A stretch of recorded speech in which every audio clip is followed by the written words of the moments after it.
Hi, it's Dorothy guiding with Scrapbooking Quebec. Today I'm here for the Scrapbook Nerd online shop, and I'm going to be creating a classic but very easy double page spread featuring Vicki Boutin's print shop collection. If you are tuning in January 27th to 29th, 2023, the winter online prompt is happening on the Scrapbook Nerd Friends Group Facebook page. There are prizes, challenges, and tons of inspiration, so head on over and I will put a link to that group below. Here is the material I'll be using. I have a bunch of paper and embellishments from Vicki Boutin's print shop collection, and I love this collection. I love the jewel tones. It's very versatile, great for so many different stories. All of these products came from the Scrapbook Nerd online shop, so I will put links to the shop along with the products I use in the description box below. So let's jump right in. Now, for this video, I did very little planning in advance. I did select my photos and I selected my paper. Now you're going to see the photos I have backed with that green paper, which is part of this print shop collection. However, when I started this project, I selected some photos, some colored prints of photos of me with my friends having coffee on a wintry afternoon with homemade cookies. That's kind of the story here. And there were a lot of colors in the photos, and the paper there, that floral paper that has all of the colors from this collection, all of those colors were found in my photos. But my photos are really busy, and that paper is really busy, and I just found it too much. So what I did was I printed my photos in black and white.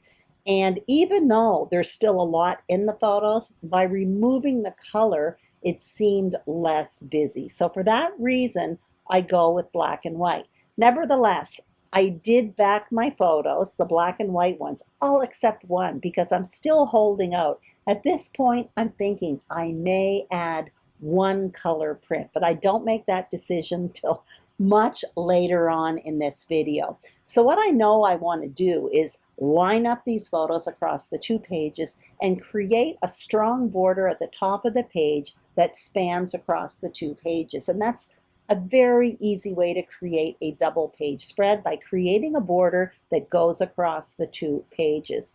So my border is going to be made up of 3 different papers. So that's what you see me cutting up right now, 3 for each side. And I will put measurements for all of this on the screen a little bit later on. So what I want here are layered borders, identical on the left and identical on the right.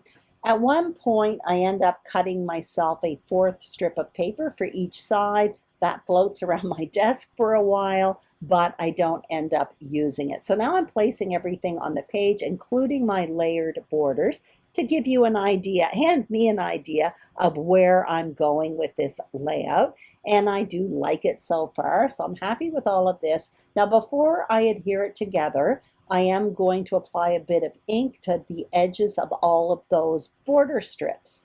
So you're going to see me get out my ink in a minute. Actually, first you're going to see me cut down those strips of green paper that I mentioned earlier. So I'm just cutting these down at 1/2 inch. Like I said, they float around my desk, but I don't end up using them. So at this point, I'm also kind of thinking I may put a border at the bottom, but I'm not sure. So I am going to work on that border at the top of the page. I am going to apply a bit of ink to the edges of all of those strips of paper. And the ink I'm getting out is Morning Mist by Versifying Claire. I often use this ink when I ink up layered photo mats or layered borders like what I'm doing right now. I'm not going to make you watch all of this, but I apply it to all 6 strips of paper. And then what you're going to see, I've adhered them all together. Each border with all 3 papers measures about 3 inches wide, and I adhered that to both foundation pages. So now I am placing all my photos on the page. You can see kind of where I'm going with this. And what I'm thinking at this point is I do want a border at the bottom, and I just want it narrow. I want it to come below those 2 photos that you see on the right-hand page. I was thinking of doing the floral print, but I felt it had too much of a visual weight. That is a beautiful paper, but it has a huge impact on the page. So I decide to go with this striped print, which is more subtle, and I'm cutting them down at 1 inch each. And when I place them on the page, I feel like the photos on the right-hand page are a little crowded. You're going to see what I mean in a minute, because I want there to be a little bit of white space above and a little bit of white space below. And obviously the white space on the left-hand page is bigger, but I have a plan for that a little bit later on. But instead of trimming down that 1-inch striped border, what I end up doing is trimming down those photos a bit. Basically, I take off a 1/4 inch of each of those photos, only in the width there. I'm cutting them down at 3¼ inches, so they're still 5 inches long. And then what I'm doing with the photo mat is cutting them at 3½ inches. So I took a 1/4 inch off of each. And I'm happier with that. It gives me a little bit more space. For whatever reason, I just felt it would be better with the photos just a little bit smaller. So, and luckily I was able to do that because of the adhesive I use. I use adhesive strips by Easy Runner, and even though they're permanent, I do have wiggle room. So for that reason, I was able to lift the photos off those photo mats and then re-adhere them without ripping any of the paper. Now what you see me doing is cutting another blue strip. Now this one I'm cutting it at 1¼ inches, and my plan is to literally adhere that striped paper on top of it, and all that's popping out is 1/4 inch, which is identical to that 1/4 inch at the top of the page. I probably didn't need to do all of that, but right now during the process, it just seemed easier for me. It was just a little bit less measuring. And by the way, all the measurements I'm putting on the screen are for visible page parts only. So if you want to overlap like I do, you have to cut them a little bit wider. So you can see at the bottom, I also inked those border strips as well and adhered them to the page, and now I placed my photos. And what I also did off camera is the photos on the left-hand page, I also trimmed down those a 1/4 inch as well along with the mat. So they are basically the same size as the photos on the right page. Now I'm playing with a title, and my plan is to fill up that big white space with a big dynamic title. So I used a Perfect Day from the puffy title sheet from this print shop collection, and I'm showing you I cut out with 2 different die sets from Holtz the words "with friends," and for each one of those, before I put the paper through my Big Shot with the die, I backed the paper with those Be Creative tape sheets. So what essentially I created here were self-adhesive alphas. I absolutely love doing that, and I will list those products below. Those dies are not available at the shop right now, but other Holtz dies are available along with other alpha dies. I love my alpha dies, but you know, when you have a 2-inch alpha die, you don't need to buy a second 2-inch alpha die set. So anyway, you basically get your bang for your buck. In my opinion, I certainly do when I have alpha dies. You can see I'm getting out all of my embellishing around me. I haven't adhered my title right now, and I have cardstock stickers, chipboard stickers, along with a floral ephemera pack. So I kind of divided it up into colors. And my plan is to create 3 embellishment clusters to create a visual triangle across the 2 pages, which is a great technique for creating a double page spread. I'm going to have 2 main embellishment clusters and then a small hint of a 3rd one that I will create later on. And the 2 main ones are going to be different sizes as well. So all 3 embellishment clusters will be different sizes. I start with the biggest pieces, which are the flowers, and then I'm going to come in with some leaves as well. So you can see I'm kind of working in that top right corner, and it's going to kind of spread down over the title. So that's going to be the most decorative place on these 2 pages. These floral pieces are really fun to work with. So I'm just playing around with them, but at this point I'm getting this idea that maybe I would like to rip an area from that border at the top of the page and have the flowers peeking out from it. So that's what you're going to see me do. In the end, I'm not sure if it has much of an impact, but I go ahead anyway. Like I said, I didn't have much of a plan when I started this process of creating this video. So you're kind of getting a bit of my real thinking process when I have no planning at all. The problem is that blue border at the top, if I rip that floral paper at the top, there's nothing behind it because the blue strip behind it is very, very narrow. So what you see me doing right now is cutting out a chunk of that blue paper. And what I will do is rip that floral paper, and then I'm going to lift the rest of that floral border and kind of tuck in that blue chunk of paper. I'm just going to glue it right on top of the border that's already there. And yes, there is a little seam there, but honestly, when all of the flowers are on top of it, you can't see it. So this was just kind of an afterthought. And now I'm ruffling up the ripped area, and then you'll see me play with the flowers. And honestly, it has less of an impact than what I hoped it would. Probably because these flower pieces are so huge. They are beautiful though. Anyway, I am playing around with it, and later on I do kind of come in and I ruffle back that ripped area a little bit. And at the very end, I come in and I add a bunch of foam adhesive there. So I do think it has an impact. It just has less of an impact than I thought it would. Now what I'm going to do is adhere those photos. I know they're going to go there, and then I will adhere my floral pieces, I think, and then the title. So basically, I am working right now on the right-hand page, and then I'm going to move over to the left-hand page. So there I go, adhering these floral pieces. And I really like that one with the yellow balls that's kind of hanging down.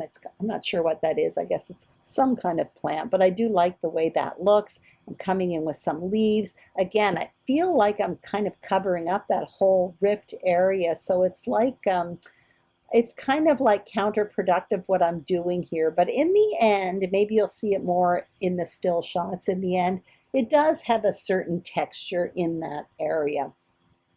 For that blue flower, I am popping it up with some foam adhesive.